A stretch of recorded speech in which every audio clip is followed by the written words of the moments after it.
For me, it's the tone and the timbre of the piano that is brought out through these oral illusions that Rodney sets up in the kinds of harmonies that he makes, that you really take us beyond and kind of outside of our everyday world, which is one of the ways of really reaching to that idea of transfiguration and of finding the divine and the ecstatic.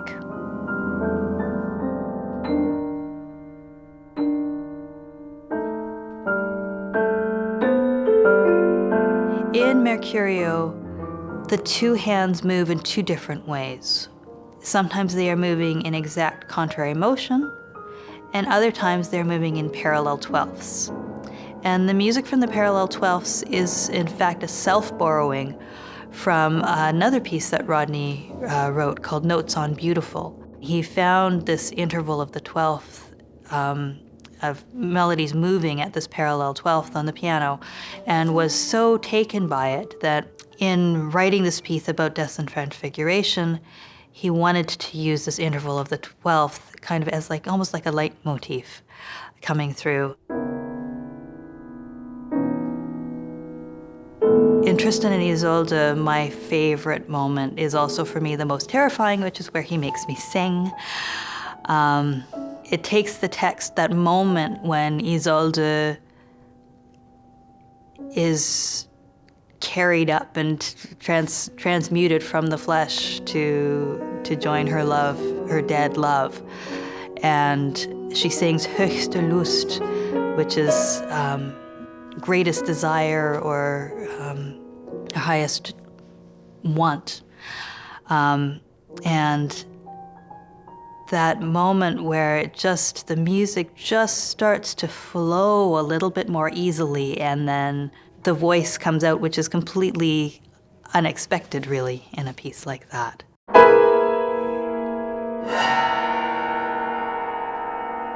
Look at my scar. So Rodney wrote the text for Wounded. It's dedicated to the Quebecois composer Claude Vivier, who was a friend of Rodney's and also one of his heroes, I would say, his artistic heroes. That text is based on his encounters with Claude Vivier over the years, of stories that Vivier told him. Vivier's obsession with death and danger was not only in his work, it was very much in his life. In that interest in the dark and the dangerous as a gateway to the divine and to the ecstatic, Vivier follows along in a line of queer artists that include Georges Bataille, André Breton, Ron Athey, and I would say in this piece also Rodney Sharman. Rodney lets the words carry the more obvious part of the violence, and he lets the music carry the transcendence that Vivier sought and found in those experiences. The music has kind of two elements. One that is of these vertical chords that are quite strict and often held in the sostenuto pedal. They kind of work as pillars through it, and then these sinuous lines that wrap around these chords and these pillars. The more I live with this piece, the longer I live with the text, the more nuance I find in it.